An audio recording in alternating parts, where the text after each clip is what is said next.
Hey there, film fans. I'm Jeff. I'm Dave. And I'm John, and welcome back to The Love of Cinema, a pod in which we'll challenge one another to discuss movies both new and old with a strictly positive critical eye. That's right, and to avoid any lazy negativity, we are making this a drinking game. Drinking game! Woo! Any negative criticism about a film is, of course, allowed, but we will think less of you. So therefore, sometimes it can't be helped. Sometimes it can't be helped, yes. So this is a positive film criticism podcast. If there's any negative criticism, you're going to hear this friendly sound, Ooh. which means that we are drinking, and therefore you should also be drinking. Yeah. All right, and we've got a slight rule change this week. We've introduced the gush alarm, or the gush alert. If someone starts gratuitously gushing over a film, you will hear this play off. And if they don't stop talking within 10 seconds, they have to drink. Yeah, this is going to be that pour yourselves a glass. Sorry, go ahead, Dave. Pour yourselves a glass. Join us. Give it up for the films we love.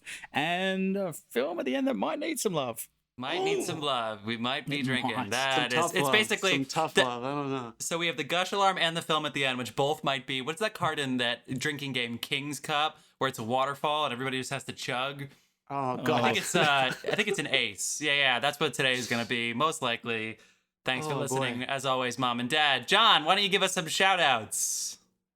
All right. As always, we want to thank our beer sponsor, who does actually exist. He really does make beer, and we did really drink them at one point. Yes. His beers are delicious. I even spilled some on the rug. Oh my God, I missed him. His name is Carlos Barroso. Give him a follow. The handle is C Barroso Bar 2019.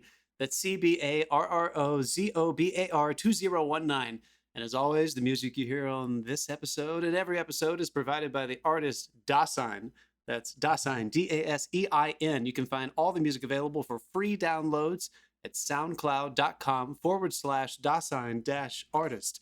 And I want to give a special shout out this week to my good buddy, radio DJ personality out of Charlotte, North Carolina, Jack Daniel.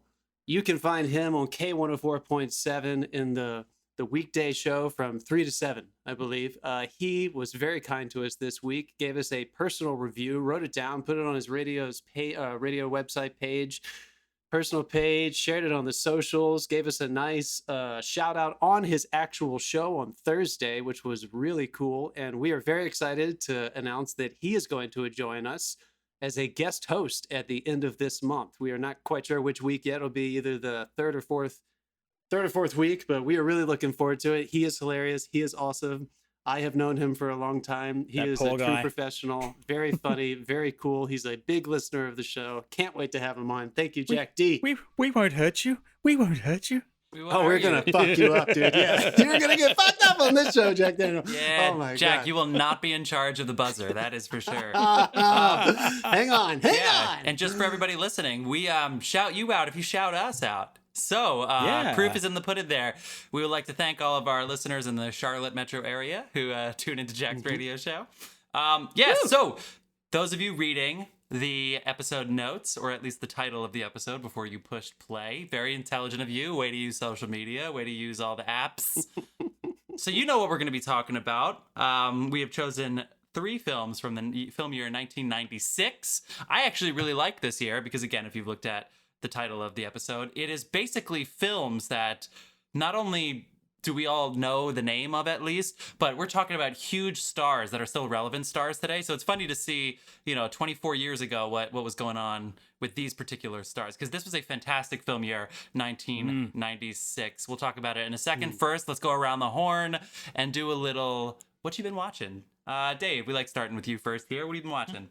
I gave the Fantastic Four reboot a bit of a rewatch this week. Oh, that's right. As it's otherwise known, the Was It Really That Bad home game.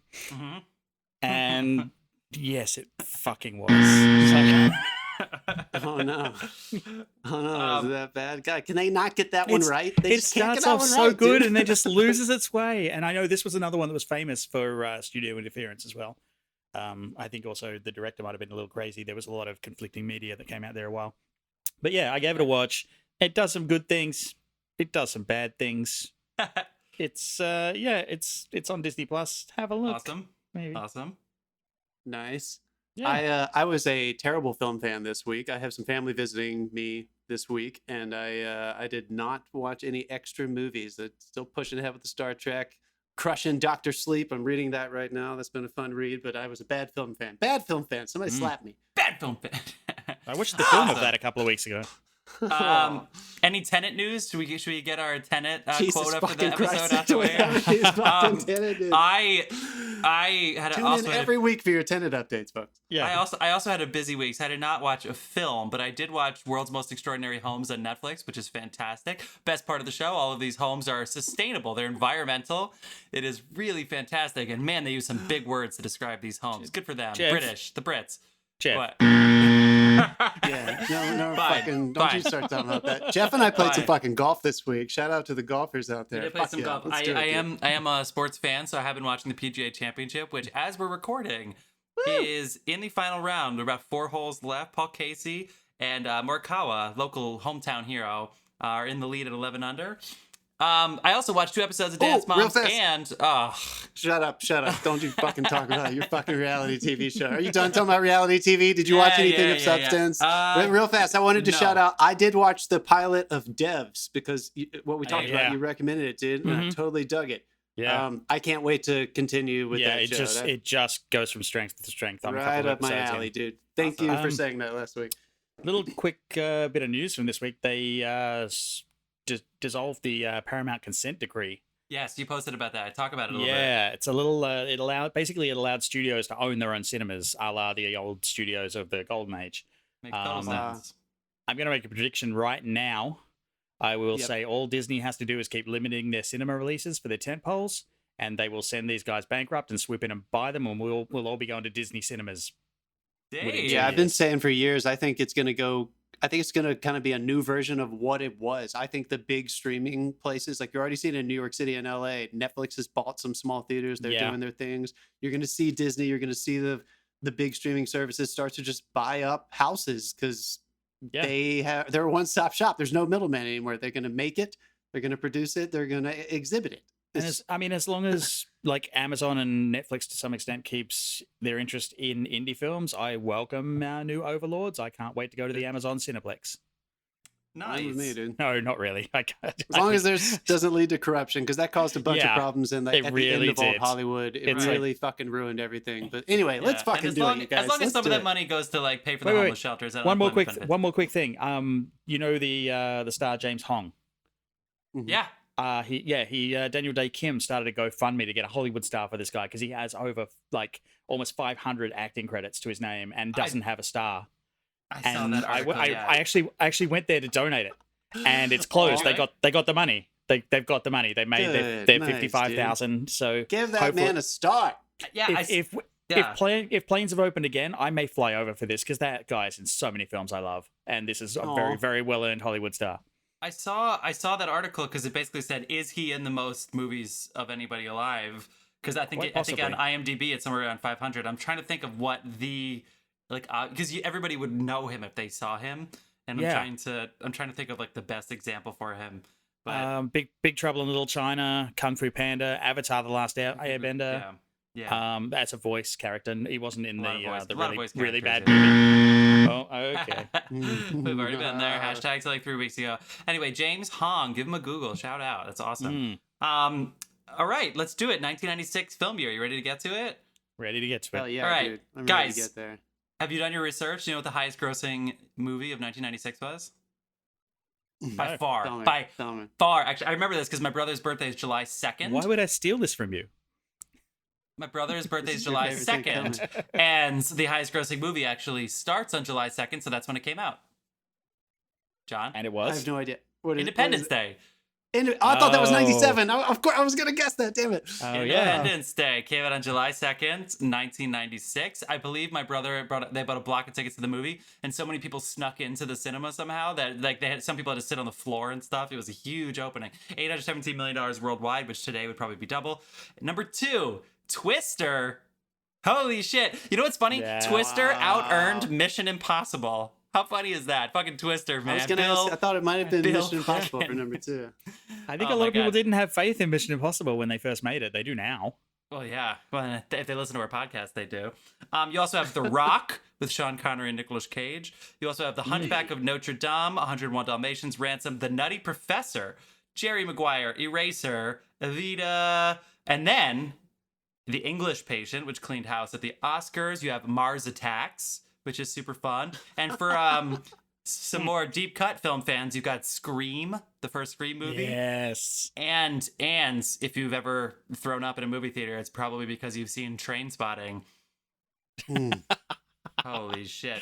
You also got 12 Monkeys. I'm not sure if I buzzed that or not. No. And Buzz that dead baby. One movie that we actually had a full debate, because everybody who listens to our podcast knows that the final movie we talk about, which this week we'll talk about in a second, is always a quote unquote bad movie that we need to try to prop up, since we're a positive film podcast who drink. So we're trying to do our best to prop up, give one of these quote unquote bad movies another look. We really almost did Biodome starring Pauly Shore.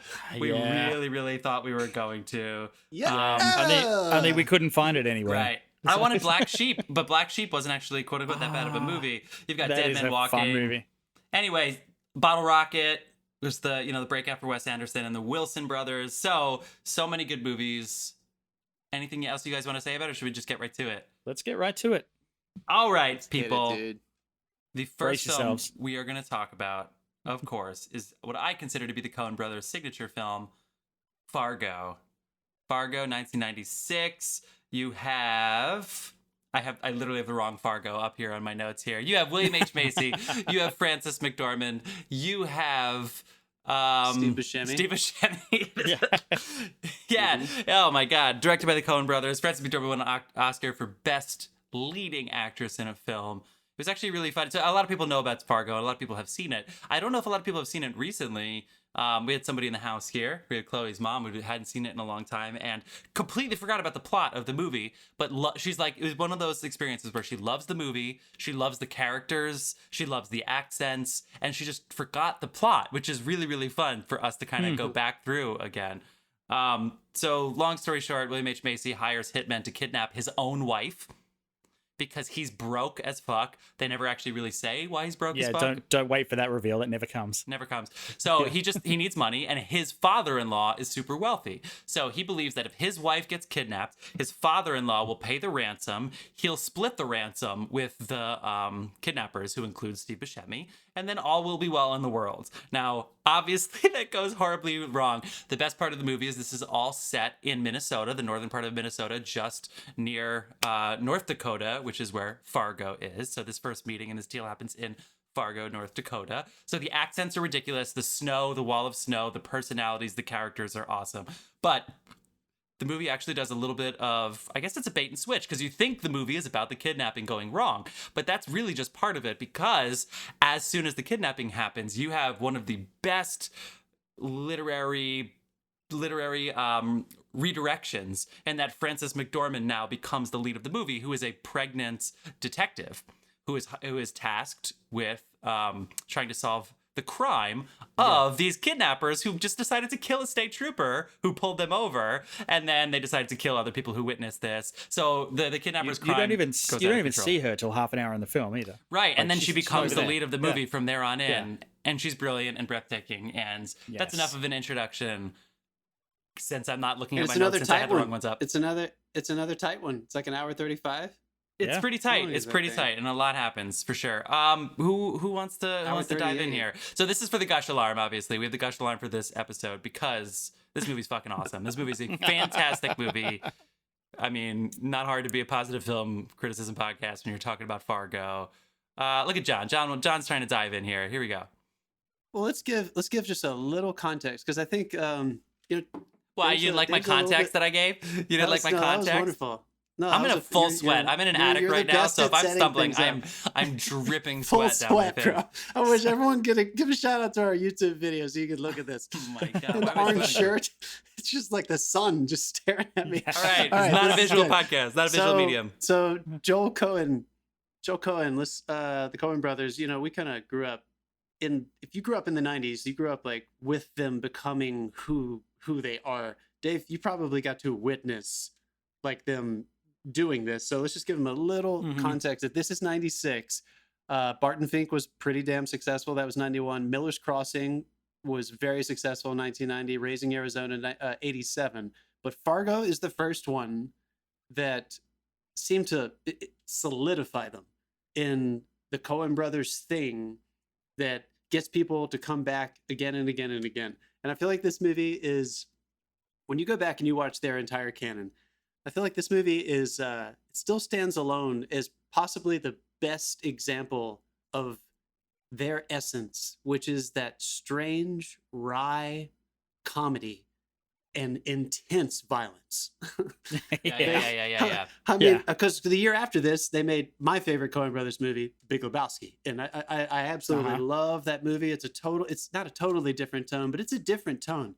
But for like essential Coen Brothers, seeing where they came from with like Blood Simple, their roots in horror thrillers and lots of very intense, realistic violence, I still think Fargo is probably their best example of this is what we do that maybe no one else does as well, and maybe no one else has done before or after.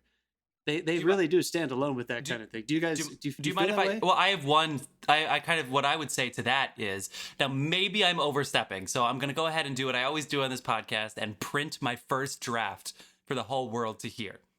I feel like, so this is, we talk a lot about filmmaking because, you know, Dave and John make a lot of movies, and I do whatever they tell me to do in front of the camera sometimes, or not, who knows. And I'm never going to work again after this podcast. So much blackmail footage. That's right. That is true. Anyway, this is all about the narration and the characters for sure, but not even just the characters, just the way that the story evolves. Every story, there are three main characters of this movie. So even though Frances McDormand is the main character, you have William H. Macy, who hires the hitman. Steve Buscemi is basically the lead of the two hitmen. And then you have Frances McDormand. So you have multiple character lines going on at the same time. And because of the humor that's mixed in, so they all have their own kind of senses of humor, and they all have their own violent moments. It really does seem like this is 1996. This is right before prestige dramas became huge. Sopranos in the late 90s, and then, you know, 6 Feet Under. And I really feel like this form of narration translated so well to the television series that I don't know if I can draw a direct line from Fargo to The Sopranos to Breaking Bad. I was thinking about a lot watching this movie. How sometimes Bryan Cranston is fucking hilarious. Just to clarify, are you saying like specifically like a tonal thing, like the word we use so often nowadays, the dramedy?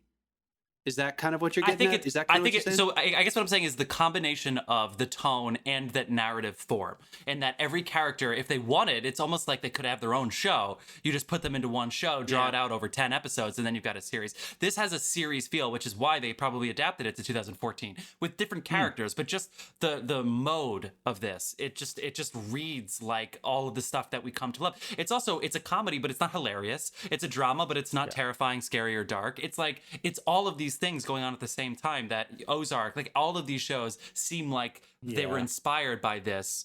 That's me printing my first draft. I think one of the things to take away as well from the characters is that none of the characters in these films are Supermen. They are not the upper echelon of society. These are your average people who live in a small town. At some point, you're at the lowest common denominator of society, quite frankly. There's not a lot of redeemable qualities in some of the bad guys. There's like, no one is excessively smart, and that's how they get into these ridiculous situations that the Coen Brothers keep putting them in. Yeah, I think a good example of that is but you love these characters regardless. I haven't looked, I didn't research to find out if this was 100% true or not. I think the cop that Frances plays, the sheriff, was actually pregnant, but it's such a good storytelling example of what you're talking about, because she's so grounded in not being a superhuman. She's literally impeded with pregnancy the entire time. So like that very first scene when she's investigating the cars and she's just like so keels over, and she's like, whoa, and he's like, you okay there, Margie? And she's like, just a little morning sickness. And she's like, let's go check out that second chart, you know. And she's on, it's just great. It just immediately sets you, and you're right, that's 33 minutes into the movie, that immediately sets you up for no one is going to do anything unrealistic.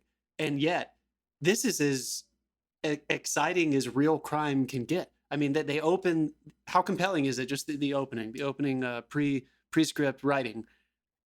that this is these are based on actual events. The names were changed to. Yeah, that's kind that's of a lie. annoying. It's a lie. And they knew it. Yeah, but it's still no. But storytelling wise, it gives you that tone of what we're talking about. That nothing crazy is going to happen here that couldn't happen. Yeah.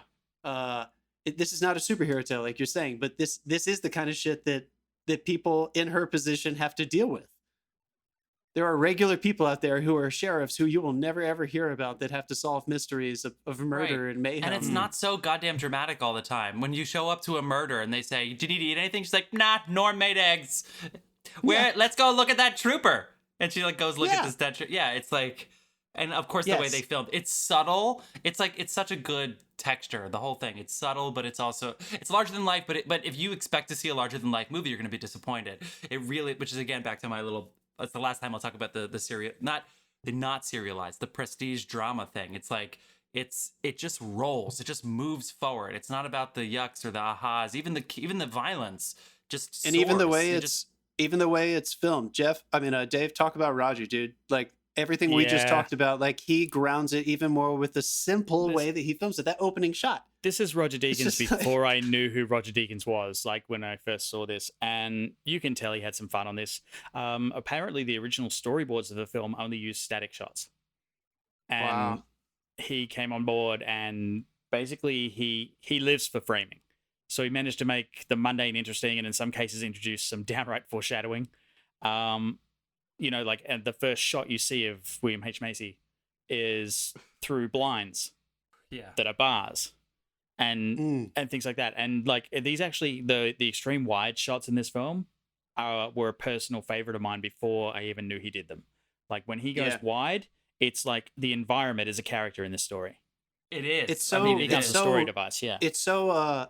Guy, it's all about all these elements are coming together. I'm so glad we started off with that because the word that kept coming to mind with those wide shots, especially, but a lot of his composition, it was just so stark. And it kind of lent itself to exactly what you're talking about. It was just so grounded in this, like, there's nothing more than total real life here. And yet, I would still use the word. Would you use the word beautiful? Would you feel comfortable using that word, or is it? I always feel comfortable using the word beautiful. Some of them are. It's more interesting. Like there's not an uninteresting shot. Like there's a shot where like William H. Macy's sitting in his his front step, and you can see the stairs in the foreground of the shot, and like it's just the way that they framed him on one side and pushed him right up against the edge of the frame, things like that. He's just a good. I mean, we've gushed about him before, but you listen to his interviews or that podcast. I'm glad you mentioned that, by the way. And the man just understands like the story will tell you what to do. Like your story is your gut, right? And this is a good example. There's a lot of simplicity to all this cinematography, and yet because it is completely in line with the story, you don't even think about it.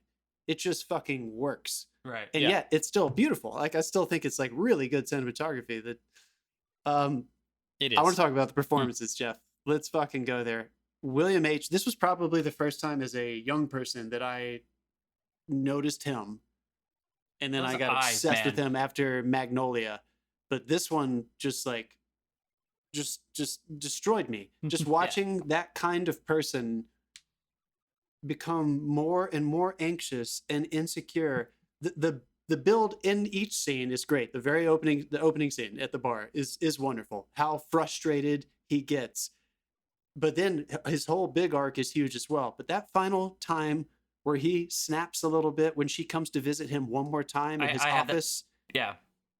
And he just says like, I'm cooperating. I'm doing everything you need. You can just see him just slowly losing his mind. He has the worst poker face ever.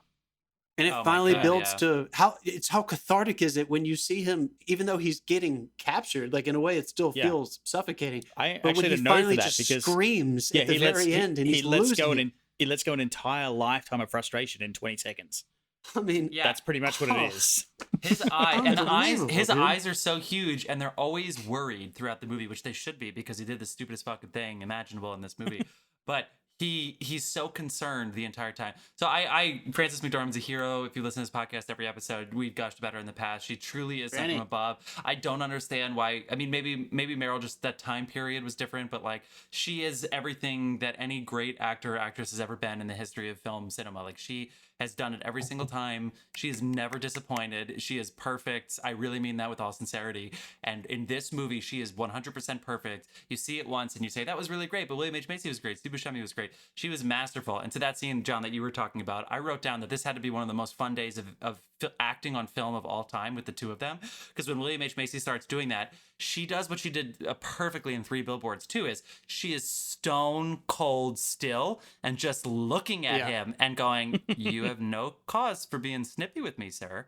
And then he like starts being just like, but I'm cooperating here. She's like, I'm just doing my job. And you can tell she's kind of baiting him because I mean, you could watch it 10 different times and think she's doing 10 different intentions, but whatever it is, it's right. And then when William H. Macy leaves that scene and then he drives away, we got a runner. He's leaving the scene. He's fleeing the scene. He's fleeing the scene. He's fleeing the interview. We've got a gush warning. The gush alarm is going on. First gush warning. For me? If there's any, I'm so happy. With fucking William H. I'm so happy. The first gush went for Frances McDormand. That is how much we love that woman. It. The first gush alarm. I'm going to keep going. Perfect. I'm going to keep fucking going with her. She, all right, so I'm going to tell a little anecdote. I met and saw the Coen Brothers last year in New York City at the Metrograph Cinema when they were there for the Ballad of Buster Scruggs. So, of course, they did a big Q&A afterwards, and everyone was talking to them.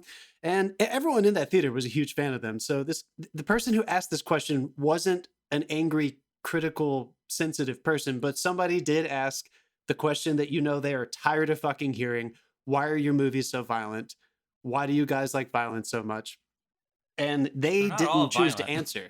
I know. First of all, they're not even that violent, but I know what they mean. So they didn't even choose to answer. Some of the actors were like, they grabbed the mic and they were like, and they started talking about how these guys don't glorify the violence. Like, if it's necessary to show the violence, they are unafraid of showing it, but they are not Quentin Tarantino. They're not doing slow motion blood spurt just for the sake of glorifying the aesthetic of violence. And they were sitting there listening to it. I just want to share this quote. The only thing they said after the audience had a back and forth with all the actors who were kind of getting snippy with the audience, they were like, what is wrong with you? Like, how do you not see that? Finally, Ethan Coen grabs the mic and says, people are horrible to each other, and that's what's interesting, and that's why life is great. And it's such a good example because the end of this movie, how do they, all those things we just said about the tone and stuff, like there is comedy there, but the thing that isn't totally there until the last moment for me, William H. Macy's wife loves him. Like, it's terrible what happens to her. It's funny and it's terrible. In the film, not Felicity Huffman. Felicity Huffman should go to jail. Yeah, not her, not his real wife. His wife in Fargo. Dave, give me a buzzer. This is a buzzer-free round. I'm giving you some buzzes. What? You didn't say anything negative. The last moment when Margie's husband and they are in bed together, and he tells her he got the 3-cent stamp. Oh my God! And she says, "You know what?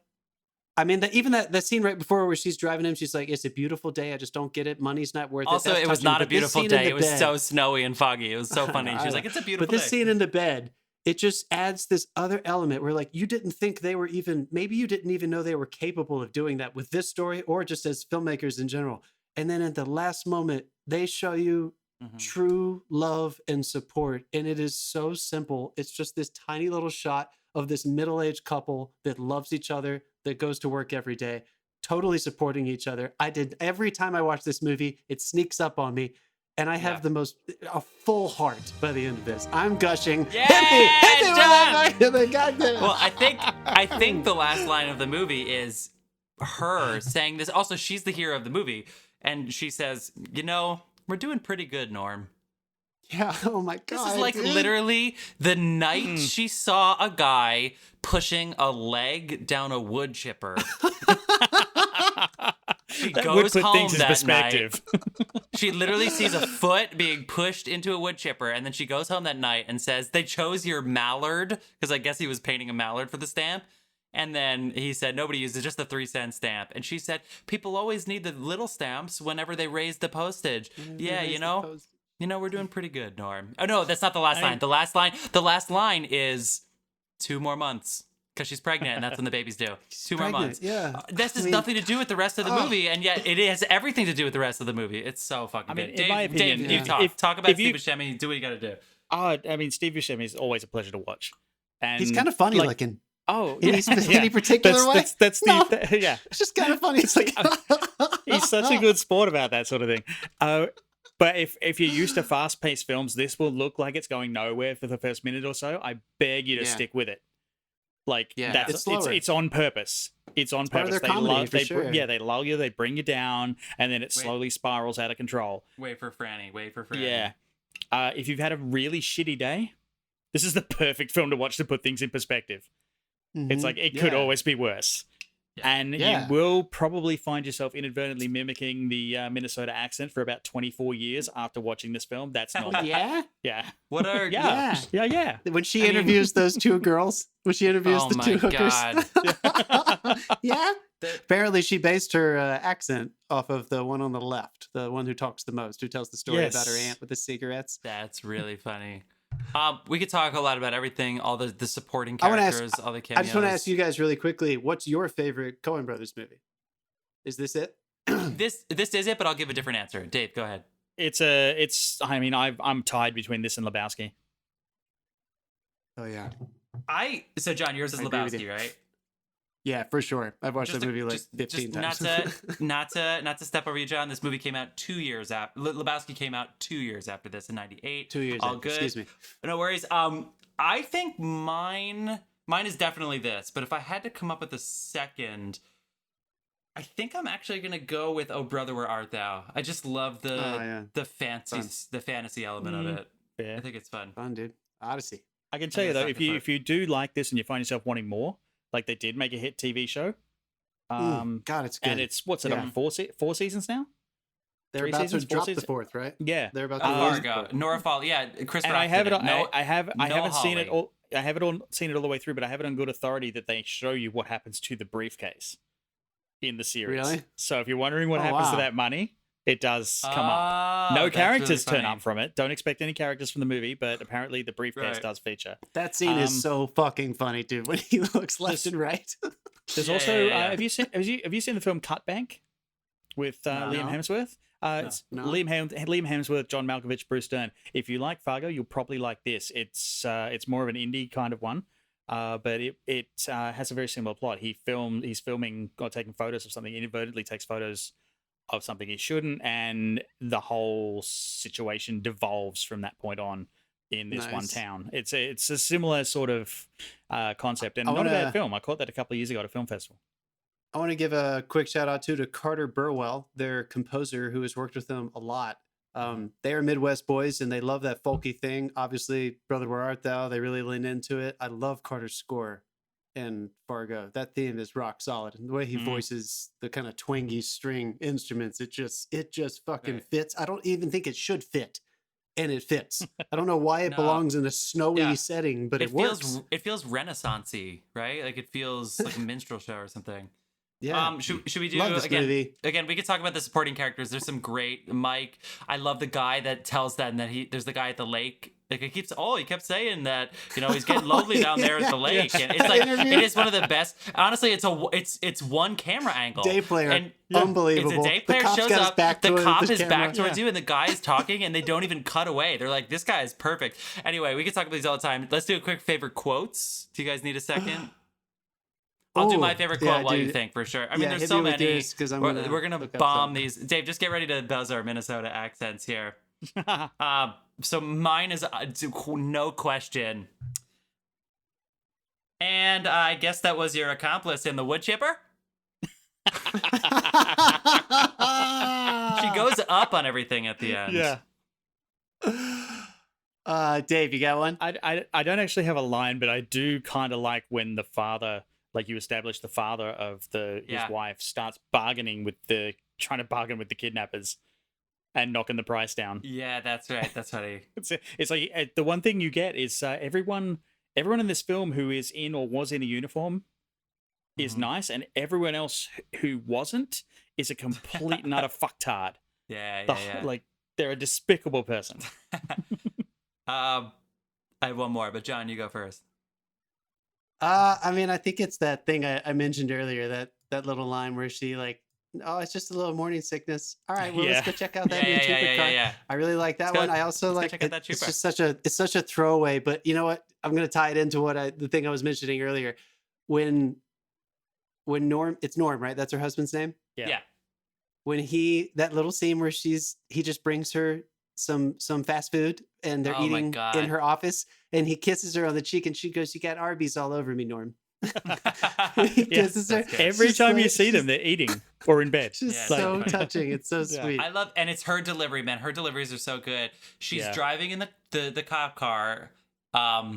It's winding down. And all of a sudden, they've been looking for the tan Sierra the whole time. That went missing. Long story. William H. Macy works at a used car shop, gives Steve Buscemi a tan Sierra to do this job. It's a long thing in the movie. Yada, yada, yada. Anyway, they're looking for a tan Sierra this entire movie. And she's on the radio as she drives. She's just looping around the lake. And she sees the fucking Sierra. And she just go, "There's the car! There's the car! There's the car! There's the car!" And the way she does it in the accent where she's shouting on the radio, it's just really fucking funny. I don't know why. It's also because it's the end of the movie. We know that now she's found that's it. It's over. It's so good. Anyway. So much funny else about talking. This guy's perfect movie. It's so good. I mean, it's great. We didn't talk about it all. That one scene where her friend from high school asks her out when she's in the Twin City. I mean, that's she's just pregnant why is that and scene married. in there? It doesn't even need to be in there, but it needs to be in there. Oh no! Yeah, when she finds out that his wife, that he said he had a wife that got cancer, and he's like, they never get married, and she goes, "Well, that's a surprise." Like she says it, but she's 100%. She's There's 100% a debate around sincere. that too, because that is referenced as one of the most pointless scenes ever put on film in a story, and the debate argues that the fact that he lied to her is what makes her go back and re-question William H. Macy.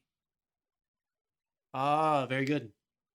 Interesting. That's not my argument. Someone else made that argument before me, but yeah. Academy Award. Take credit, Dave. Academy Award Best Screenplay, as well as Best Actress. So, maybe Dave, maybe they had that checked out. Also, I really think it's just for the one line, which is a dagger line. Yeah. Where she's like, basically like, it's okay. Like, why are you doing this? Basically, why are you hitting on me? I'm pregnant. I'm married. What's going on? And he just says, I'm just so alone. And it's the first time that any of these characters who live in the middle of the snow, they live in the middle of the snow. The line is, he says, "I'm sorry, I shouldn't have done this. I shouldn't have. I thought we'd have a really terrific time." And she says, "It's okay, Mikey." He says, "You were such a super lady, and I'm so lonely."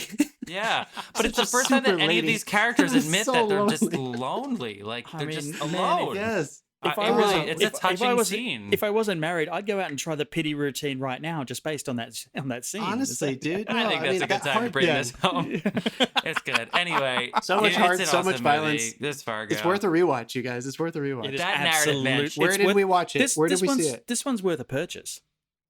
Did we see it somewhere for free on streaming? No, I rented this one. Yeah, I rented it. We have to rent this. It's worth a rent or worth a purchase. Yeah, I was absolutely happy to rent this. Yeah, it was awesome. Go give it another look, everybody, even if you've seen it before. When we come back, we are going to get to our second film starring Leonardo DiCaprio. That's right.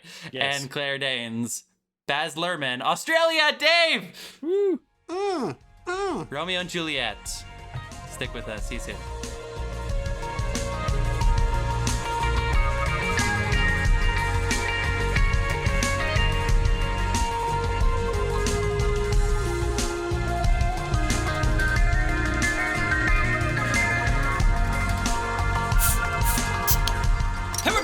We're back. Let's give a big shout out to a friend of the pod, Jordan Ellis, our friend Jordan Ellis, for winning $1,000 by on Wednesday betting on Colin Morikawa to win the PGA Championship. Oh my God, he won $1,000. Yeah, plus 2,000. Just to clarify, he won that somewhere Fuck else. you, Jordan. We are not fucking giving buzz away that money. guy. Yeah. Buzz that motherfucker. drink. Take a drink, Jordan. Jordan's Take a drink, you little bitch. Congratulations for Oh betting my on a God. 23-year-old who we've never heard of. Congratulations, dude. That's a long Hilarious. shot. That That's is a good awesome. one. That's a good one. Wow, All right, we are back. that's huge. So we had a lot of fun looking through the year 1996 in film, and we're gonna get into Romeo and Juliet as a relook. Also, Baz Luhrmann's second feature film after Strictly Ballroom, starring somebody who gets a lot of shout outs on this show, actually, right? Toni Collette. Yeah. Lots of love. So anyway, that's a very Australian It's a phenomenal film. It's funny. One of my sister-in-laws went into ballroom dancing, and we went down to watch her once, and I immediately came home and made my wife watch Strictly Ballroom, and Nice. she looks at me differently now. That's really funny. You like this movie? Yeah. So It's anyway, a great film. Romeo It's and a great Juliet. film. They're all good. Great. I still haven't seen it, dude. I feel like an asshole. I haven't seen Strictly Ballroom. Romeo and Juliet, starring Leonardo DiCaprio the year before Titanic, which, so he basically was a burgeoning A-list star as a 21-year-old, something like that, when this came out. Yeah. He fought for Claire Danes. Claire Danes had, the year before, done My So-Called Life, so she was sort of, on the up and up. John Leguizamo plays Tybalt's. You get Pete Postlethwaite, who we love on the show, as Friar Lawrence, Paul Sorvino, and Brian Dennehy as Capulet and Montague, respectively. And then Mr. Paul Rudd, a year after Clueless, comes in as Dave Paris, Juliet's soon-to-be husband. Yes. The reason she pretends to kill herself is because of Paul Rudd. I think she probably should have just said, Okay. you know what, Romeo, we've had fun. Just while we're on this, I want to open this up. How the fuck is Paul Rudd not aging like the rest of us? I call vampire. No, have you seen this? Have you seen the things that are going around? Like, he's a full-on vampire. Yeah. Yeah, it's been 24 years since this movie, and he looks exactly the same. Some like $1,000 cream made from baby seal's wishes or something like right. that. I mean, that You may man. be right. I'm just saying, do not expose your neck to Paul Rudd.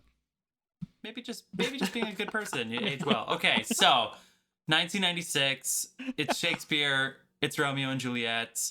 It is romanticized. You know what this movie is? Guys, go with me. Have you ever seen one of those candles at a grocery store or a bodega that's really colorful, and it always has like Jesus, and there's always a quote, like a Bible quote with it when you get the candle? If that candle became a movie, this is the movie. I mean, I think those candles are in this fucking movie. I think they're fucking all It over is the so place. colorful, And some very neon. religious. It's set in a fictional Verona Beach, but it looks a whole lot like Rio de Janeiro meets Miami, right? Did you get a feel for that, of what that is? A little bit. You know what I mean? Obviously, Fair Verona, right? It's where, it's originally based in Italy from our friend Bill Shakespeare. Or was it Bill Shakespeare? We'll never Yes, know. that is the subject Shut of up. much debate. Oh, come on. So Baz decides to romanticize it and modernize it. They're using guns instead of knives and daggers. I actually read online, I don't know if you guys saw this, that there's only one character who actually speaks in iambic pentameter. So they used the language pretty well. Obviously the famous speeches are drawn from in such a way that a lot of the famous lines are in the movie, but as far as the actual like full scenes, they're cut down, they're changed a lot. Friar Lawrence is the only one that actually speaks in true iambic pentameter the entire time. Friar Lawrence is played by Pete Postlethwaite. I think I'm saying that correctly. May he rest in peace. I'm so glad he was cast as this. He's a phenomenal He's so actor. fucking good. Also, he was a florist in The Town, the Ben Affleck movie, and he's a friar in this, but he also loves cutting plants. Loves snipping plants, our Friar Lawrence. So anyway, he's been Leonardo, typecast. He was typecast. Leonardo DiCaprio is a huge star. I have thoughts. I'll let you guys go first. Who wants to go first with this film? Let's go with Dave. It's Australian. You got to start off, It is. right? It's funny. I have a 2 degree of separation with Baz Luhrmann. How's that? I was at the Gold Coast airport once, just waiting, and I chat to people at airports. It's a thing. And I was chatting with this guy back and forwards. He was in the film industry and didn't think anything of it. And suddenly he's like, "Oh, I've got to go. There's my people." And I look up, and there's Baz getting on the fucking plane. I'm like, holy shit, why did I not ask this guy to introduce me to his friends? Like, Yeah. missed him by that much. But so anyway. he still flies commercial? Yeah, he does. What do you think of the movie, Dave? For what movie? Okay, yeah, no. For anyone not familiar with Shakespeare, this is one of the tragedies. It's not going to end well. Just be prepared for that. If you don't know that by now, that is not a spoiler. It's your fault. I've heard some things. What I really I do love this film because of the attention to detail when adapting. Like, there's dialogue hidden in banners and dialogue engraved on guns, and like when he's adapted this, he's updated it for the modern era, but he's really thought about it. Like, for instance, John Leguizamo worked with a choreographer to accommodate his gunplay in the opening scene, because they described Tybalt's showmanship as his swordsmanship, as showy. So they choreographed him to have a flamenco style of gunplay to compensate for just that line. And like the artistic direction of all of the entire film, it's like every frame is thought about. The cinematography is great. They play with time a lot. Like, they speed shit up, they slow stuff down. It's a ride. It's really a very stylized version, and in my opinion, one of the best adaptations of this play I've ever seen on film. Wow, that is high praise. That's high praise. I mean, right from the opening monologue, which you get delivered by a newsreader on a small television that's slowly zooming into the screen, you kind of know you're in for something special. But I'll tell you what, when you get to the first scene at the gas station, for Australian listeners, that's the petrol station. The opening is done. It's almost like William Shakespeare's The Fast and the Furious, directed by Quentin Tarantino. The action is great. It's such a mashup of styles, and I just love it. Is the guy who plays Benvolio based on the character Buzz from Home Alone? Can't even buzz him for that. He's got that weird ass Buzz haircut. He Isn't thinks he's so cool, but it kind of looks a little there's ridiculous. even subtle things. Oh yeah, there's subtle is things. that him? Huh. Sorry, Dave. Carry on amongst yourselves. It's fine. No, this like in the police chief takes the part of the prince in this, and in his office, even the cinematography there, where the camera is focused on the space in between the families. Like, there's a gap in between them when they're sitting there being chastised, and even the main characters are half off frame. There's only half of them showing, but they're focusing on this gap in between them, and it's like everything has a message in this. Like, the cinematographer, like Donald McAlpine, he makes sure your eye is just constantly bathed in stimulating visuals the whole way through this. Also, one of my favorite takes on the balcony scene. I mean, the first one, the famous balcony scene. Yeah, it's one of my favorite takes on that. Yeah, I think I thought it was cool too. I totally agree. This was the first movie that I remember anticipating as a young person. I was 10 years old, and I remember being like, classic fucking Romeo and Juliet, hardcore love and tragedy. Like, I was so excited to see this movie. I knew it was going to affect me. It affected me for a very long time. I am a huge fan. Baz Luhrmann and Catherine Martin, his wife and production designer, they either work for you or they don't. So like, the conversation kind of begins and ends with whether or not you like their style. I like it. Moulin Rouge was one of my favorite movies for a while when I was coming up. I really love that stimulating style.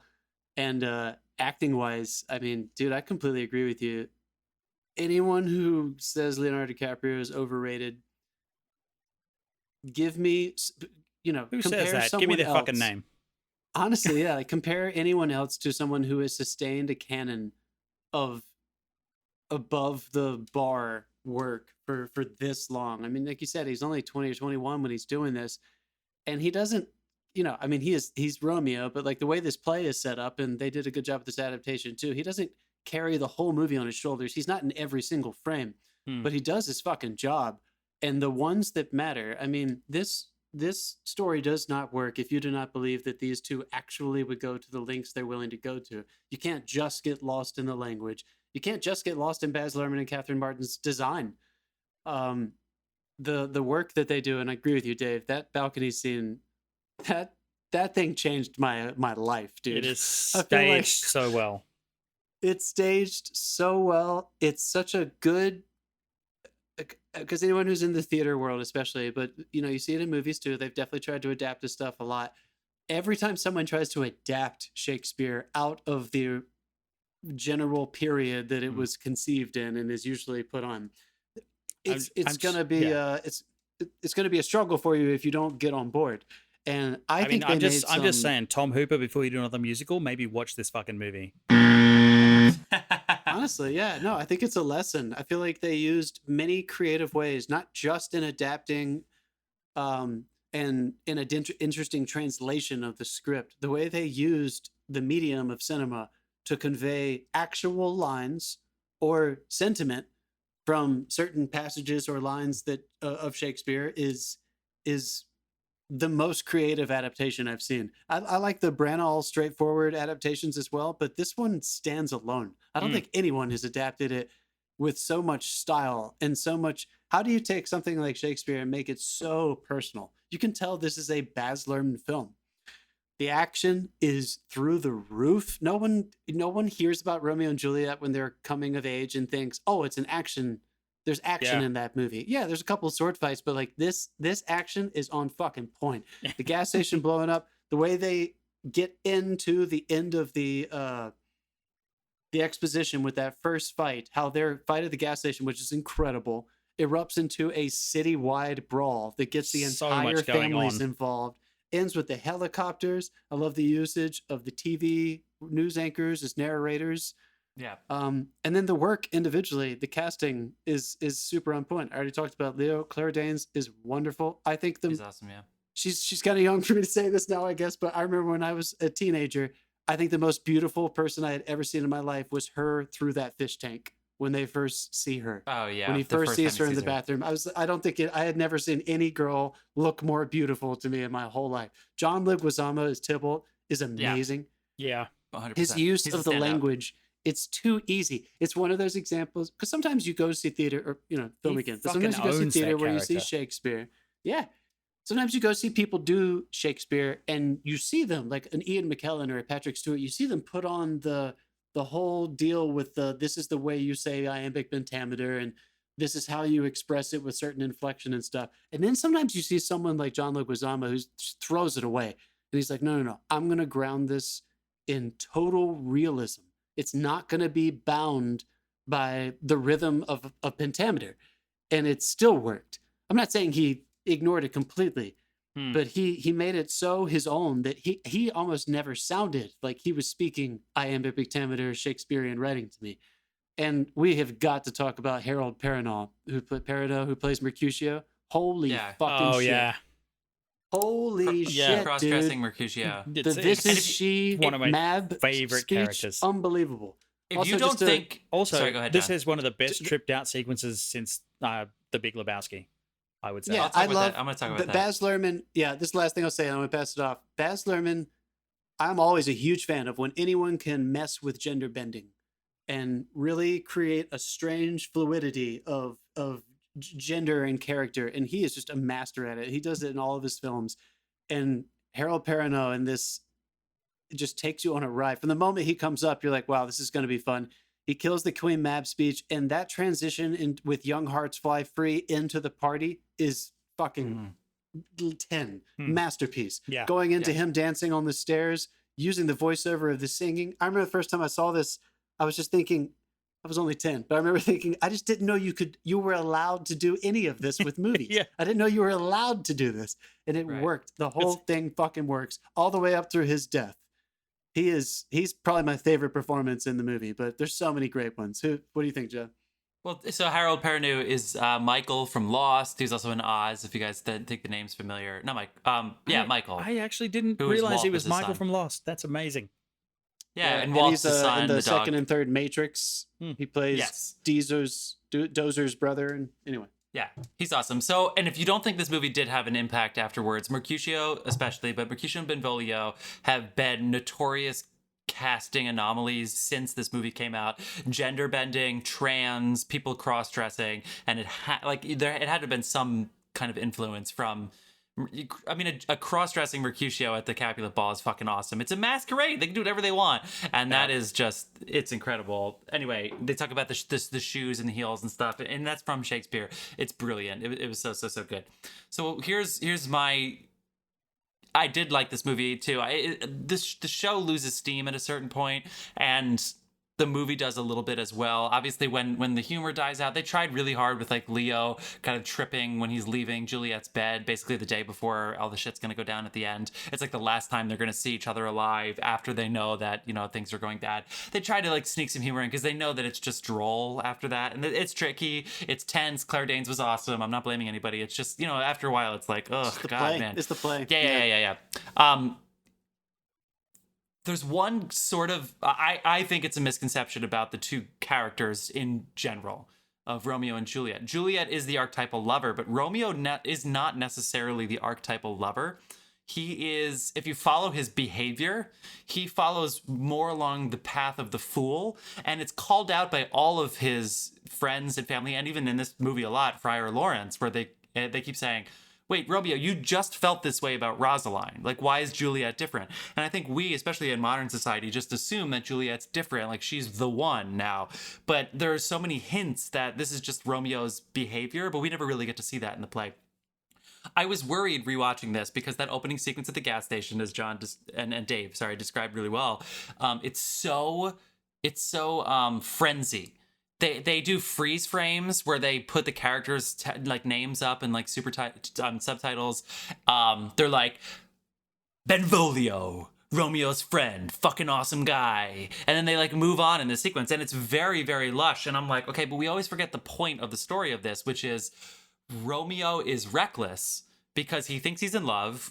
Is it actual true love? We really don't know. I mean, we assume it is because we want it to be. We really want it to be. I think the real moral of the story is not love is so great. Well, yeah. Well, but again, the real message of the story is not love is so great. The real love of the story, the real message of the story is it infatuation, and can't teenagers be allowed? Can't teenagers be allowed to fuck up and figure this out for themselves? We've all known this for centuries. Like, teenagers should be allowed to try things out, right? So like, who knows if they actually get married in a year down the road, it sucks and they get divorced. Like, who the fuck knows? They're 14, right? They're teenagers, so we don't really know that they're lovers and in love. And all of Romeo's behavior is reckless, so therefore he could be the fool. And I think Baz does this perfectly from the moment he introduces Romeo. All the craziness, the hecticness, the guns, the helicopter, the TV, and then all of a sudden you see Leo on the beach smoking a cigarette. He has highlights in his hair. He looks like he's Harry Styles, or I guess Harry Styles looks like he's Leonardo DiCaprio from this movie. Immediately, fashion trends, like everything you could ever imagine of what a star kid looks like in 1996. It's fucking Leo. It's perfect. He's moping. He's whiny. His friends call him out. It is perfect, but Leo's alive. He doesn't just give in to the sulk of the character. It's brilliant. And then what is so fucking brilliant, and Baz knows that these are imperfect characters. Again, they're not perfect. It's not like these perfect souls, and if everybody else was better, they could live happily ever after. No, that's not Romeo and Juliet. It's not. So what Baz does is he makes the Capulet Ball basically like a European EDM, like just monstrosity. It's awesome, really fun, wild. They give them all MDMA. Romeo meets Juliet and falls in love with her on drugs. That is a director saying, wait a second, stop glorifying these characters. Like, I know it's two things at once. So now Leo gets to look at Claire Danes through the water, and it's trippy as fuck that he sees her and he's like, oh my god, she's in love. But he's also on drugs, so we can't really rely on him as a reliable narrative. Like, he can't be our real moral focal point of view because he's on a hallucinogenic upper. So like, it's just brilliant. So that whole the whole scene you guys were talking about the balcony scene, he's still on fucking drugs. So it's like, it's so brilliant that Baz decided to do that. He's fine. Sure. But it's just like, it was good. And then at the end of the balcony scene, which is in the pool now, they're in the pool, which again, beautiful and lush. Again, the director knows what the point of this movie is, which is about, it's about just letting teenagers fuck around and just letting them decide for themselves, like giving them the microphone to not be perfect, but to guess, wait, hold on, I'm almost done. And then as Claire Danes gets out of the pool, because she's like, I have to go, Leonardo DiCaprio says, I can't remember the exact line, but he says something like, "Are you really going to leave me wanting more right now?"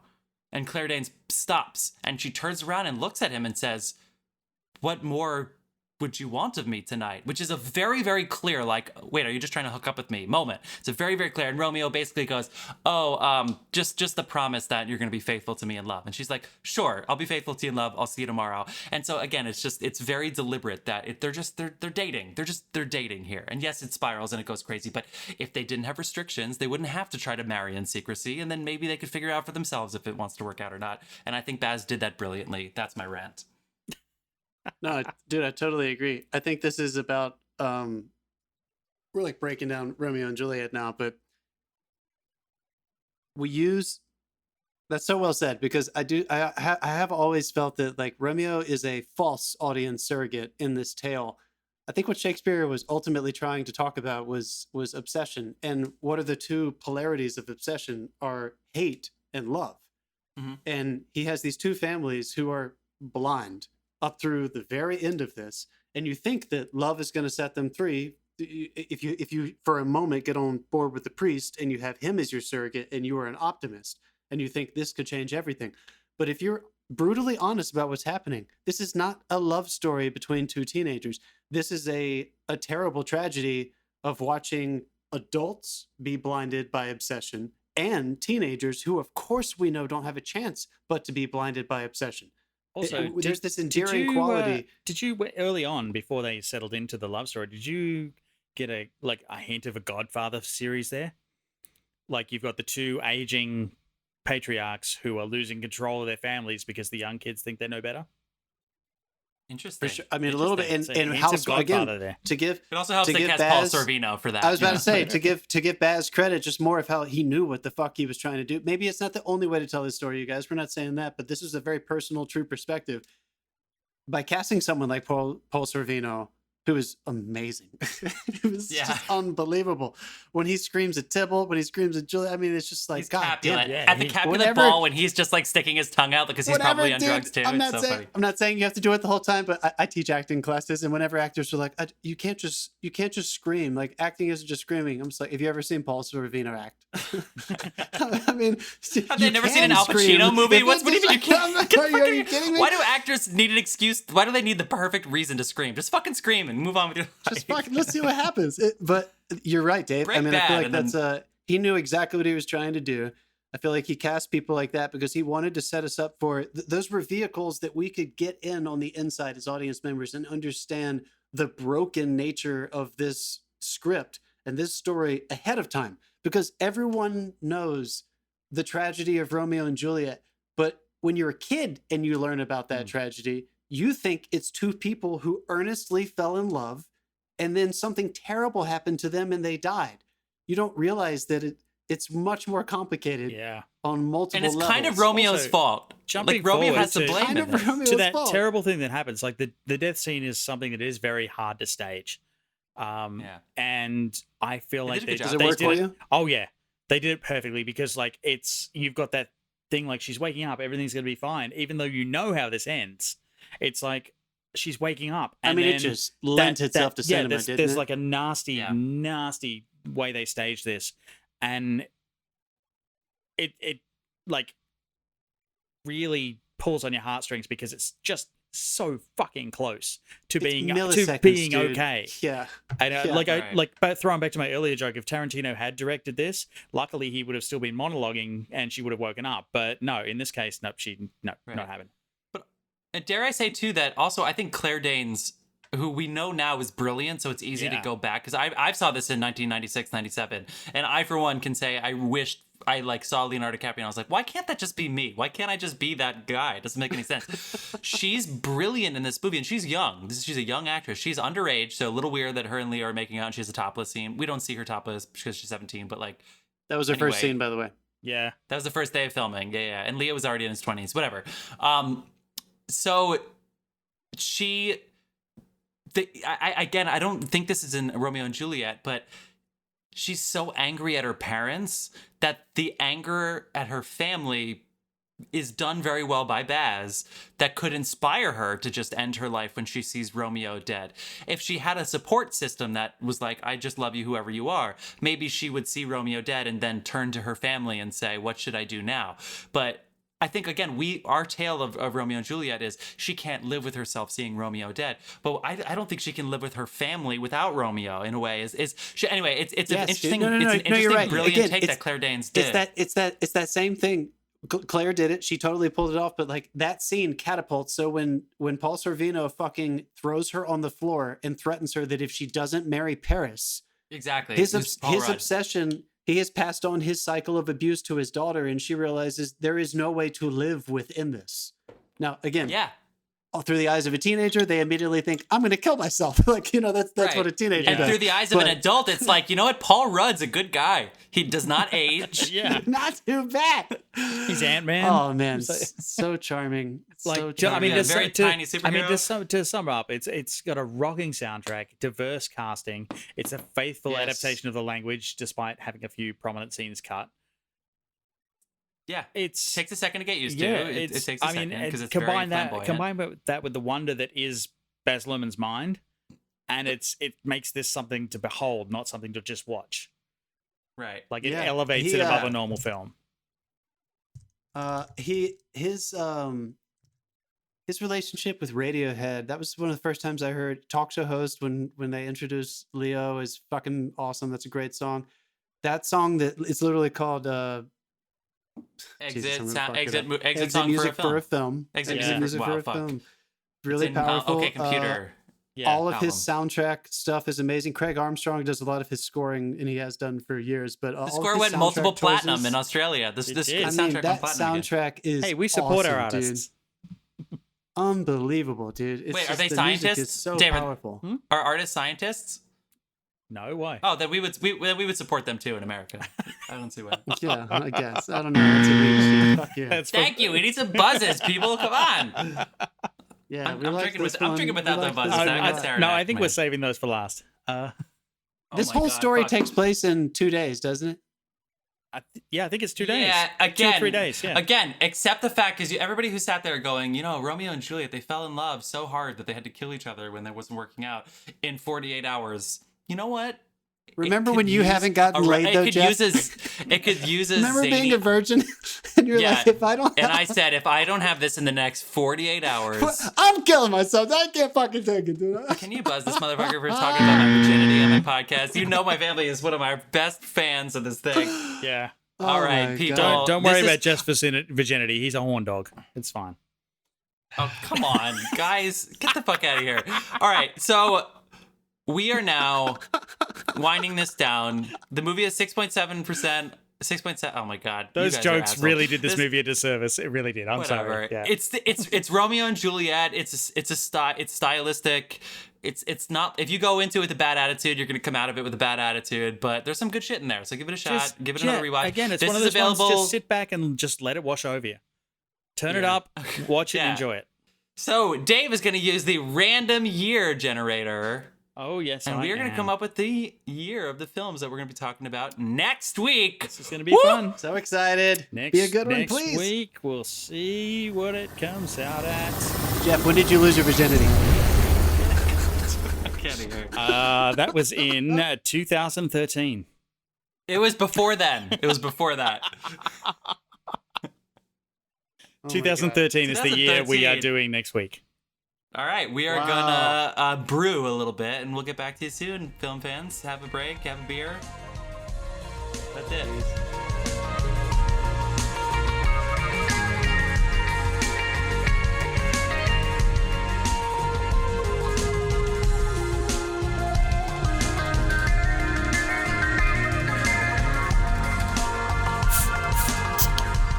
We're back. We're back. We have looked over some films of the film year 2013. That was fun.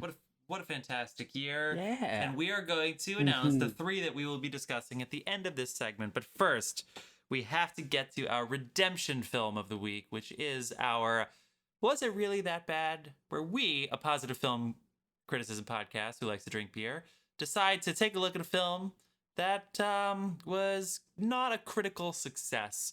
Fucking strap yourselves in. And after we drank some beers, we decide to talk about it. And the movie we chose for this year is really funny. So let's just put it in context here, right? So this is The Cable Guy, directed by Ben Stiller, produced by, among others, Judd Apatow, starring Jim Carrey, Matthew Broderick, and Leslie Mann. Leslie Mann met her husband, Judd Apatow, working on this film. And let's just put this in context. 1994, Jim Carrey had Ace Ventura: Pet Detective, The Mask, and Dumb and Dumber come out in the same year. We already knew who he was from In Living Color, but now he was a A-list star immediately because of this year. 1995 comes around. They have Ace Ventura 2 and another movie that I'm sure was great. And then in 1996, he decides to do a screwball comedy co-starring Jack Black, directed by Ben Stiller, The Cable Guy. I believe I listened to an interview with Ben Stiller recently where they said, yeah, the critics didn't understand what we were trying to do with the film. Nobody fucking understood what they were trying to do with the film. It's a stalker movie. He's a cable guy. He's hired to install a cable for Matthew Broderick's new apartment. And then... so the plot is extremely complex. Yeah. And then Matthew Broderick, at his best friend Jack Black's request, tries to offer him $50 for unlimited free cable. And Jim Carrey somehow interprets that as leverage to ask him to be his friend, and then starts stalking him and taking over his life. And yeah, it's a stalker movie. That's what the movie is. Who wants to go first? Fuck this movie, dude. Did you really hate it? Drink. Did you really hate it that much? I mean, it was bad. Like, I don't want to see it again. But I really did, dude. I really did. There are some moments that like I laughed at. There's still a couple moments that I laughed at, but overall, it was just I felt like I was just watching one of those examples. I said fuck this movie. I'm not just gonna pick on it, but I felt like I was watching. The idea of the movie gets introduced to you very early, and I don't think it ever transcends the idea of what it is. It is simply a stalker movie. There's no side stories that elevate it. There's no way that the story of the stalker weaves in and out of something that creates higher stakes for any of the characters. Yeah. So it's just the same thing. Every scene is the same thing over and over and over again. And I saw that Chris Farley... Matthew Broderick and set up his life and hopes and dreams, and then they forgot to make you care about any of it. Yeah. Did you guys... When you saw this movie in the 90s, because I did, because I love Jim Carrey from the first two Ace Venturas, which were already out by this point, and Dumb and Dumber. Mask wasn't my thing, but everything else, great. Is this the movie you realize, you know what? Matthew Broderick is not quite as cool as Ferris Bueller.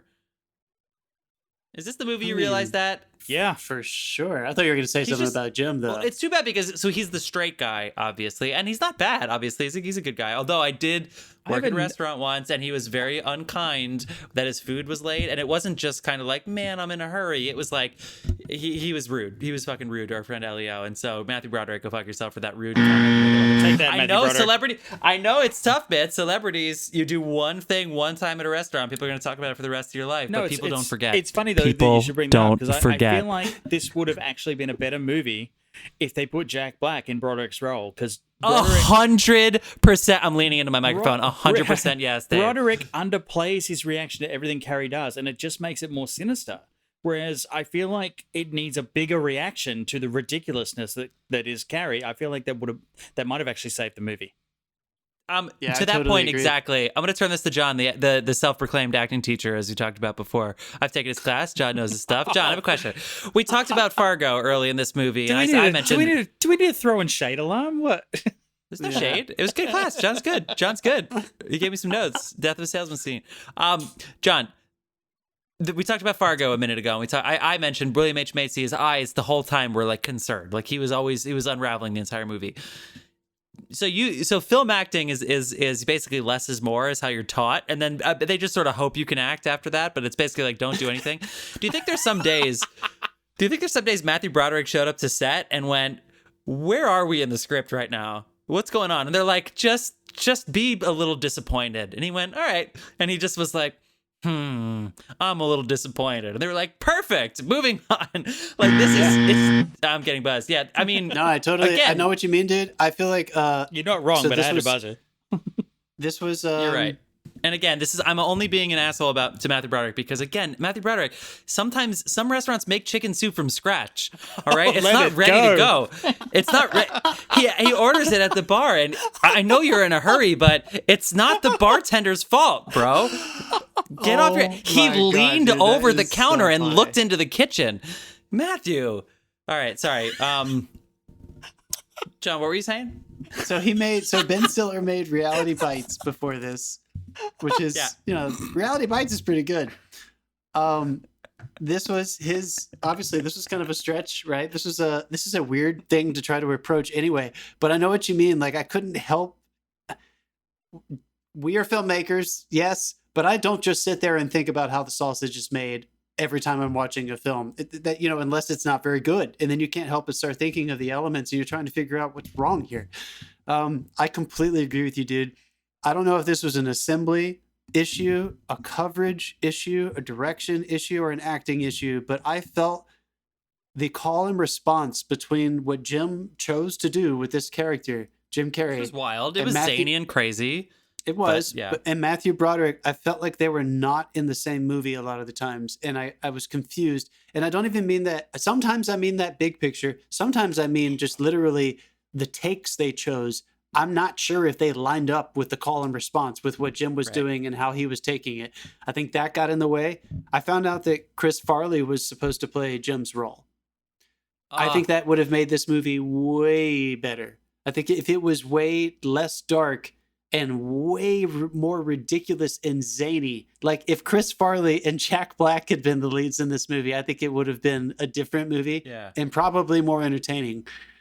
It just didn't go anywhere. Dave, like what you said earlier, like it's just what happens to Jim, from the moment you meet him.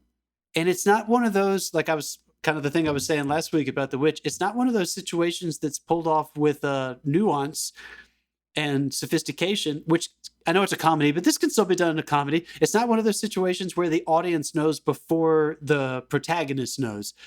Like, so obviously, and I think Broderick's character is supposed to know really early on that this guy's weird and he's got these attachment issues and he's coming at you, but it doesn't play out. It doesn't play out in an enjoyable way at all. What was he watching? Jim Carrey is out of control. And you know what? That's a choice. I don't know if it was the right choice, but he went for it. He has a director. He has a whole team of people.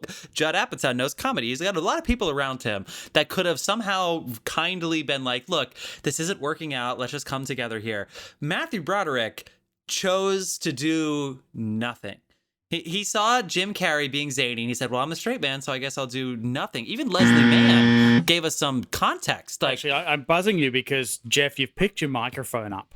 I'm holding the mic. I'm leaned back in my chair now, so I'm holding it in my face. Put the microphone down, Jeff. Put the microphone down. Dave's going to edit this together, and he's afraid that I'm going to be overloading this whole thing. Anyway, so Jim Carrey, he's got a weird lisp. He's still in, like, sketch comedy world. Let's be real. Ace Ventura, he's a little, like, sketchy, whole sketch comedy the whole movie. But at least he opens that movie in a mental institution. So it's sort of pre in the script. The Mask, he has two different characters, the straight character, and then the Mask character, he goes insane. And then Dumb and Dumber, he's just hanging on. You know what I mean? Like, he's barely sane. For the cable guy, he probably should have chosen the barely sane route.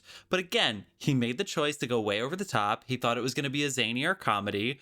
But I agree with you, dude. I don't think it would have bothered me as much had they given more.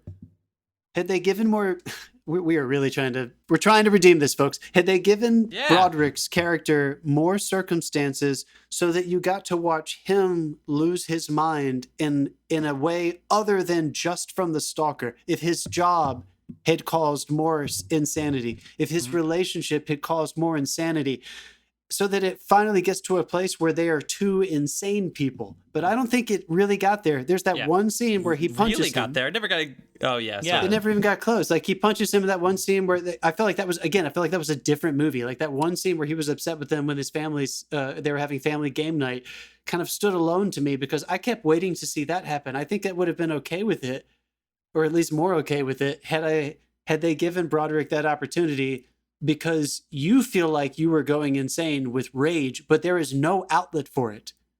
Broderick doesn't do anything, so you don't feel like you have a place to exercise it as an audience member. This film had odds stacked against it. Like, this is Lou Holtz Jr. wrote this film. It is the first and last film Lou Holtz Jr. ever wrote. I have a note about that. You know why? Because I looked on IMDb and I said, who is Lou Holtz Jr.? And there's nothing except trivia. Yeah. Son of Lou Holtz. Oh, no. His name is Lou Holtz Jr., and the only information about him is that he is the son of Lou Holtz. And it's sorry, Dave, it's almost continue. like, I mean, I watched both of these films today, the Romeo and Juliet and this, and I put this on right in the back of Romeo and Juliet after, like, my wife got her copy of Romeo and Juliet out and was following along and, like, just involved in the whole process. And then I put this on straight after Romeo and Juliet, and I swear my wife nearly left me. Dude, I started this with my mother and my brother-in-law, and they both got up and left. They were like, "Good luck, dude. We can't do this." Yeah. I mean, it's like, what was the thinking here? It's like, what can we do to make this character not identical to Ace Ventura? I know, we'll give him a fucking speech impediment. That's it. Just didn't work. You know what else is sad, you guys? You know what else is sad is that I think Ben Stiller probably could have told a more sincere. That was a deep burp. Come on, can we call that out? That was in the middle of the sentence. In the middle of something sincere. I think Ben Stiller could have told a more sincere version of this that still had some dark comedic elements, but like, the stalker story Stiller is notorious has a place for this, in though. movie. Well, all right, flesh that out. What do you mean? What is he Dodgeball. Dodgeball. And the original ending of the film Dodgeball ended with them losing everything. They didn't win.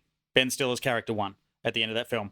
And the studio and the test screenings went badly, so they made him go back and film the whole extra scene at the end with Chuck Norris, and they get another shot and like that whole other thing. And then he takes a shot at them in the after credit scene. If you haven't watched Dodgeball through the credits, watch the fucking credits, because there's a fantastic scene there where he like just bags the fuck out of Hollywood, and it's kind of funny.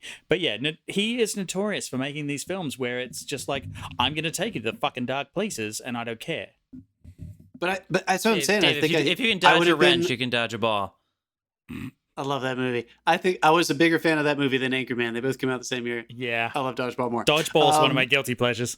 Yeah, I really love that movie. Rip Torn. Anyway, I still think that I agree with you, and that's even more of a reason. I think he can pull it off. I think his instincts are in that direction. So stop.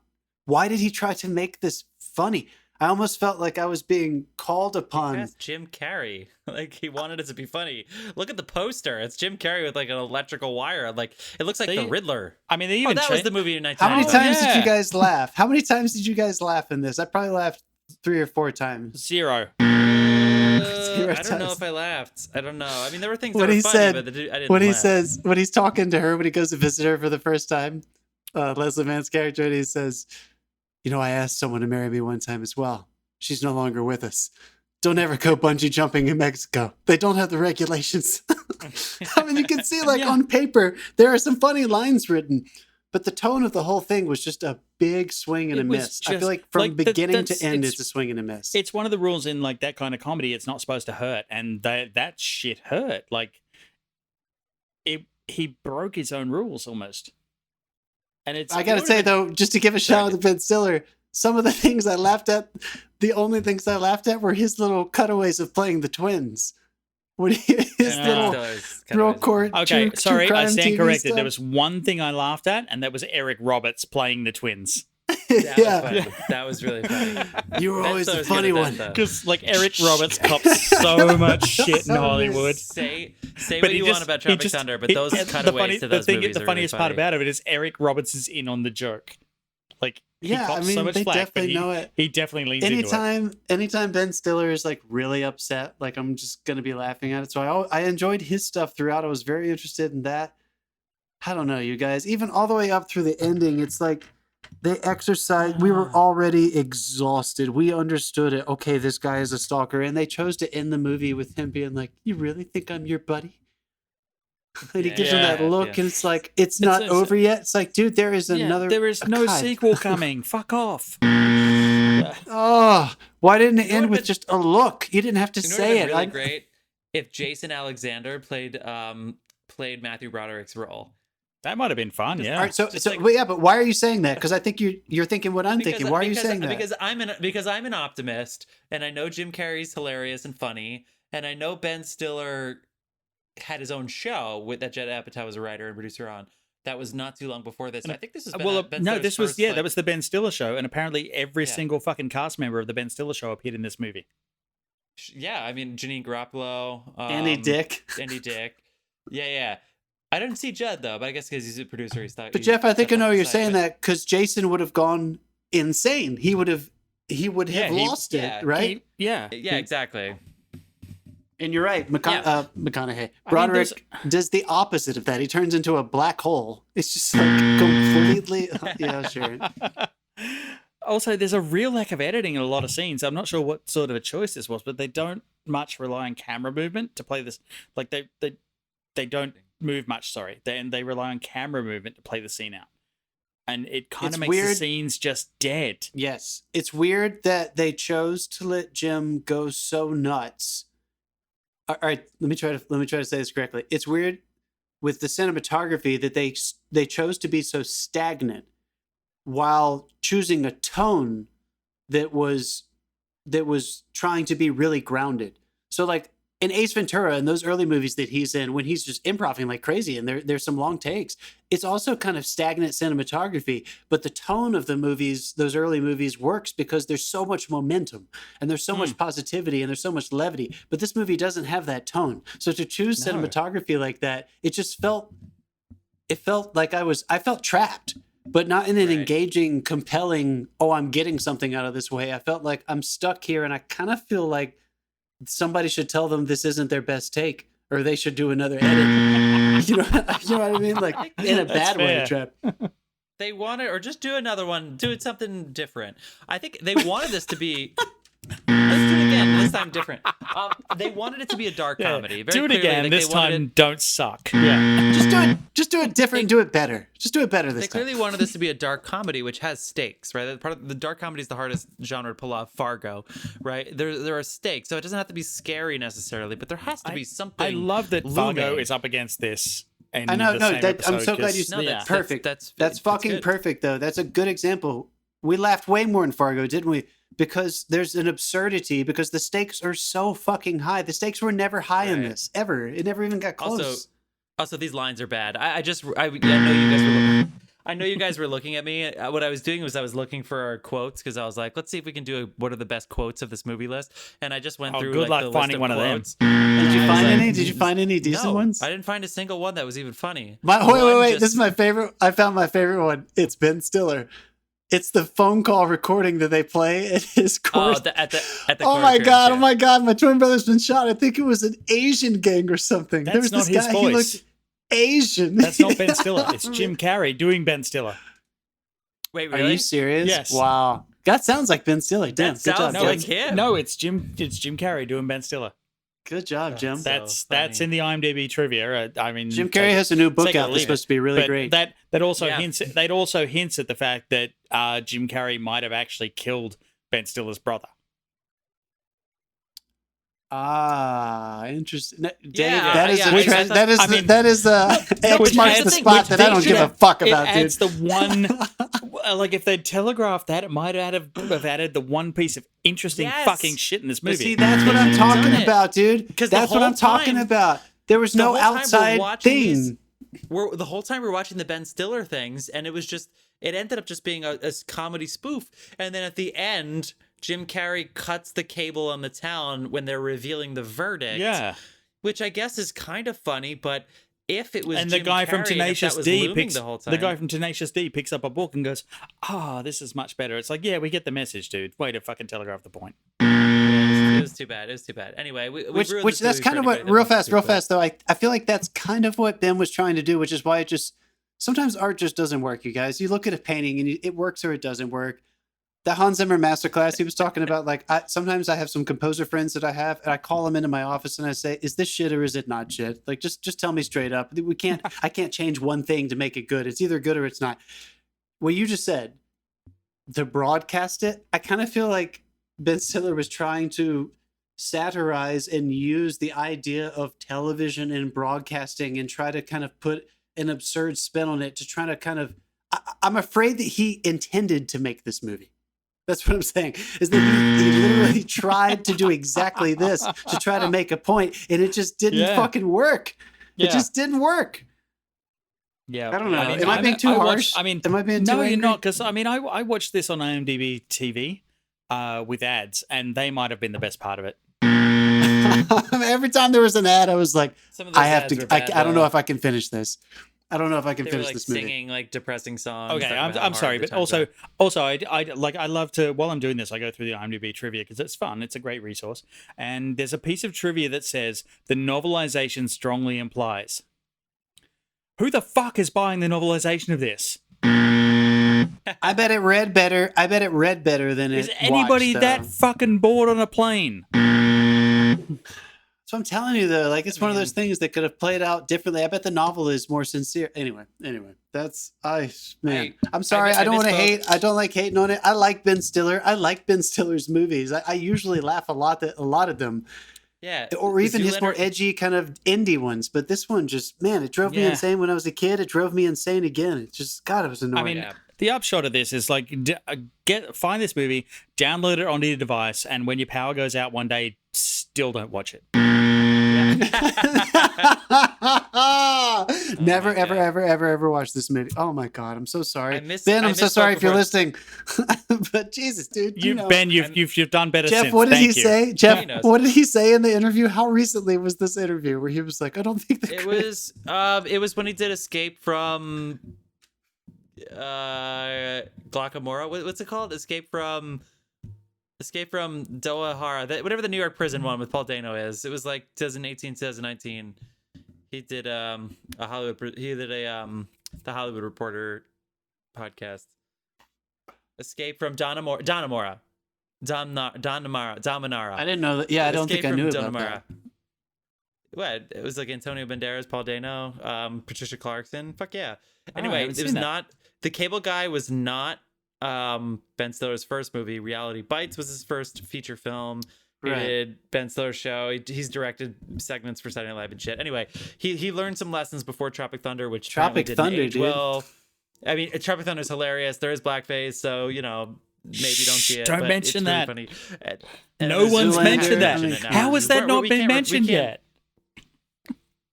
Because it works. It works. I mean, come on, you give me a break. It worked.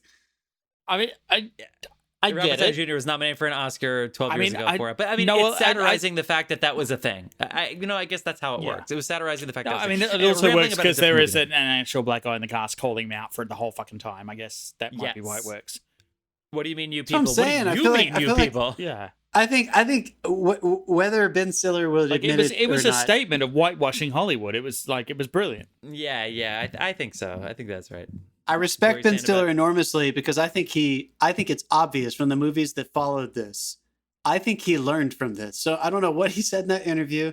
I totally respect that this meant something to him and he had a personal experience with this, but I think he learned from this because he has only gone up from here, in my opinion. I mean, this was a swing and a miss, but the pullback after this, he really, from that point on. Brought it, dude. I like his movies a lot. I love some of them. I mean, I hate this movie. All right, guys. So next week, last buzz for John. Let's bring this home. Everybody go see Escape from Donamora, which I think is Showtime. Go ahead and subscribe to our podcast. You can also follow us on Facebook, Instagram, and Twitter. All the handles are in our episode notes. We are way too drunk to say them out loud, and you're also not on your phone about to type them. So go to the episode At the Love notes of Cinema Pod. At the Love of That's Cinema right. Pod. Give us a follow. God damn it. At the Love of Cinema Pod. And also, we have a Facebook page. Talk to us. We'll answer. Yeah, we will answer. Guys, Yeah, guess we will what? We're actually available. answer. Yeah. We I'm so lonely. We have enough. We're so lonely. You're such a super lady. I'm so lonely. Film year 2013 coming up next. Film year 2013 coming up next. You may know this as 12 Years a Slave versus Gravity at the Oscars. For Oscar fans, we are going to take a look at 3 fantastic films. We'll probably start with The Wolf of Wall Street, another Leonardo DiCaprio film, Martin Scorsese. Give it another rewatch. A lot of people at the time when it came out thought that it was glorifying 80s and people ripping off other people and it was masturbatory or whatever. So we're going to give it another look. Yeah. Then we're going to go into a softer film, if you will. We're going to go with Joaquin Phoenix in Her, little Spike Jonze Oscar-winning film. Amazing and then film. A redemption film. Shouted out by our friend Dave Green here. I went to bat for this. Thomas. Odd Thomas has a 39% on Rotten Tomatoes. It is Anton Yelkin, R.I.P. fucking Anton Yelkin, and Willem Dafoe, and we're gonna give it a rewatch. In a Dean Koontz adaptation. I'm excited. Yeah.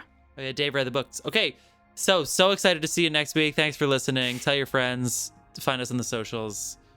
That's it. Oh!